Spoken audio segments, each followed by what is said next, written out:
Hello, my name is Nicole Laswell. I call myself the Inner Peace Broker. Also have a handle on Instagram called Parenting Autism Heaven on Earth. It is spring break week. As you can see, I have someone behind me over there playing video games.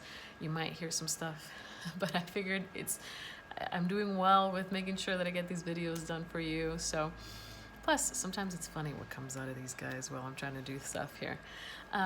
Anyway, what I'm trying to do, my purpose in creating these videos is to help parents digest the information I already wrote at my website, NicoleLaswell.com. It's 2 S's, 2 L's, Nicole without an H.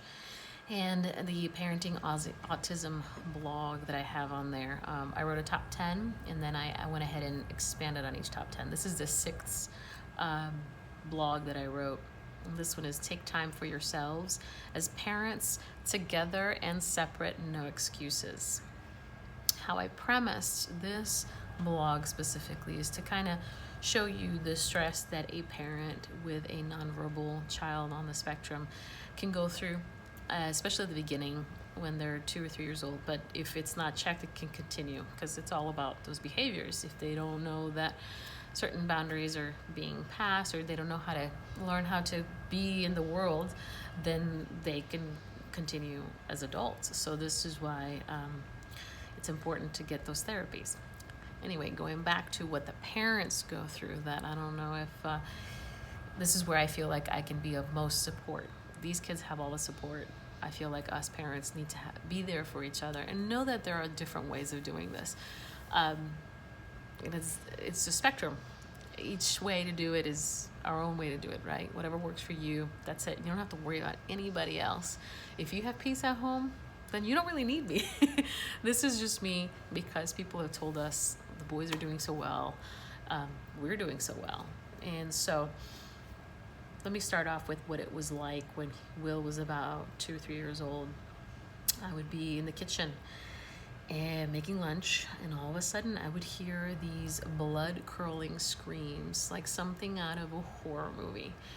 Of course, you just drop everything, you run over there, and he's still screaming at that level right there in your face, and he's shaking, he might be throwing stuff, and you're checking to see if there's anything up with him physically, because in your mind as a mother, we tend to go to, there's internal bleeding, we need to go to the hospital, there has to be surgery or something. I mean, it's unbelievable how my mind can go to the darkest corners possible.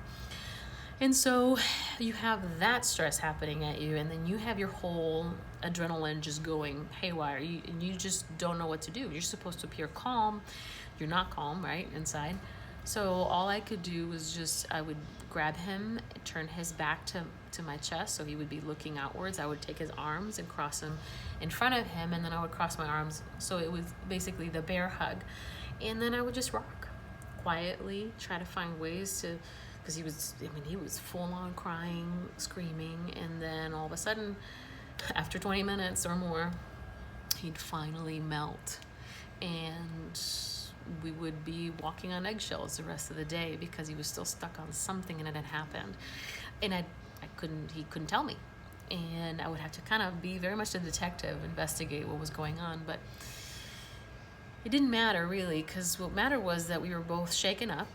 I was feeling like completely helpless, and I couldn't do lunch anymore, or I would finish whatever I could and then just kind of sit there. And then Martin would come home, my husband, and of course he was the only outlet I had at the time, and so I would just let it go, and it would be crying and anger and telling him I'm the worst mother ever, I don't deserve the title, because I compared myself with all the other moms that seemed to be just fine and everything was glorious. Yeah, anyway, and so it was just poor Martin. He would come home, and it wasn't poor Martin because it's okay, it's part of the issue what we have going on. We walk in and he was just amazing because he would recognize it. He would see it, he would give me space, and he would immediately, just not saying much, he's like, all right, you're done, it's my turn. Go to yoga, go take a shower, go in the room, whatever, just go. And that separation would give me time to breathe. And it was amazing how health became a priority for both Martin and I. Because if we weren't healthy and feeling our best, there was no way we could deal with that type of tantrum in a calm manner. And there were moments where I didn't handle it beautifully. There were moments where I would yell right back, and it would just, it would escalate and it would be horrible. And he was only like 2 or 3 year old. So not my proudest moments. But I was also scared and confused, brand new mom. I had no clue. And what was amazing was having that support of him being there and him knowing, take time for yourself. Because he had been taking time for himself in a sense at work. And of course, it might have been a rough day for him at work, but it was a different rough for him. And he was just, the way he came into our union was very clear. It was like, I'm here for the good, the bad, and the ugly. And I was the same way. But to be able to honor that in the ugly is amazing. So what was really cool is by him telling me to take time, he taught me to let him take time too.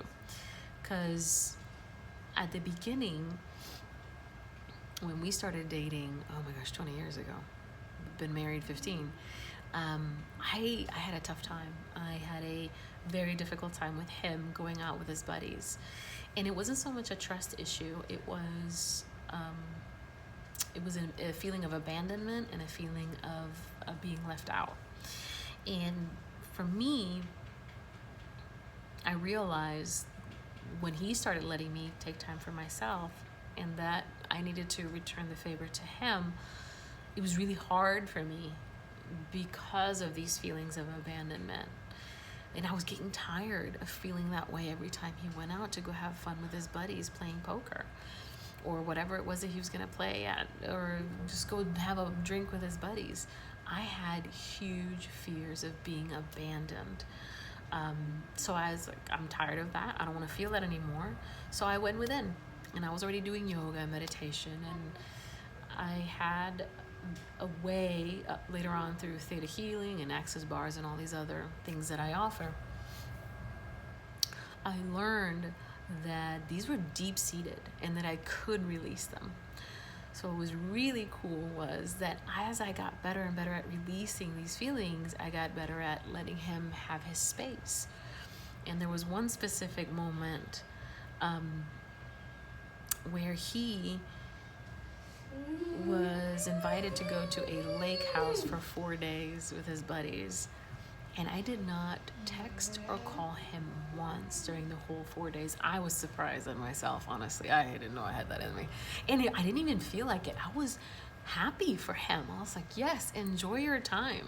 Because I knew that that person would come back refreshed, happy to see us. And there's no aphrodisiac like having someone have your back. That clearly, that trusting, that with no ulterior motives of you owe me. It's more of a, yeah, go have fun, babe. I'll see you when you come back. That freedom to be yourself in any situation, all of a sudden is just, it's a different relationship. It's a relationship of equals. And by the way, whether you're in a relationship or not, it doesn't really matter. Because I know a lot of single moms that do this single. And I take my hat off to you, each and every one of you ladies. And this is why I say also, make sure you get the help you need. Do not do this by yourself. Build relationships with those people that will be a support system for you, that will allow you to take time for yourself. Because your health is number one. But if you are in a relationship, whatever kind of relationship that is, make sure that your partner is allowed to be him or herself, that you're there for each other. And then that way, yeah, you can reach that beautiful balance, that sense of equality, that there's no dependency on each other.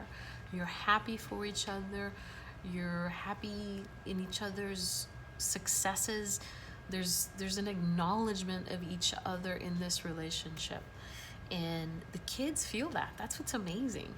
It's if you're going to be in a relationship, then strive, both parties should strive for this. And if they can't strive for that together or on their own, then that's where it's important that that communication between the people in the relationship that have the children on the spectrum really needs to happen, because it really takes a whole village. And if that village is going to be there, that village better be on knowing what's up, knowing that it's time to do their work, but also knowing that, yeah, I need space and healing so that I can really be present to what's happening here now, really be able to help them because I've helped myself. The last thing I want to say is,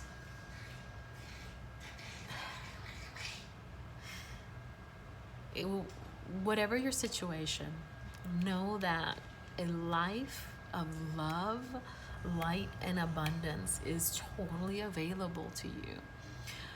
It's a choice. What does that mean? Well, you have to choose to be healthy, and you get to choose every single moment, with the food you eat, with whether you exercise. If you're too tired, then find out why. If you don't like to exercise, find out what movements you can make in your life that will create the space you need to become healthier. Because again, how can we expect you to take care of special needs people when you're not taking care of yourself? So I can't say it enough. Take care of yourself, take care of yourself, take care of yourself.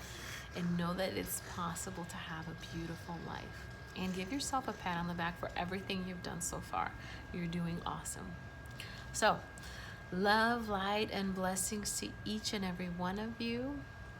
I wish you all the best.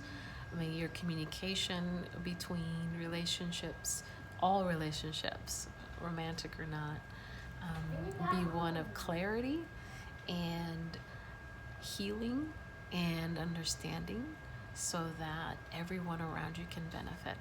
Have a lovely day, and I'll see you at the next video.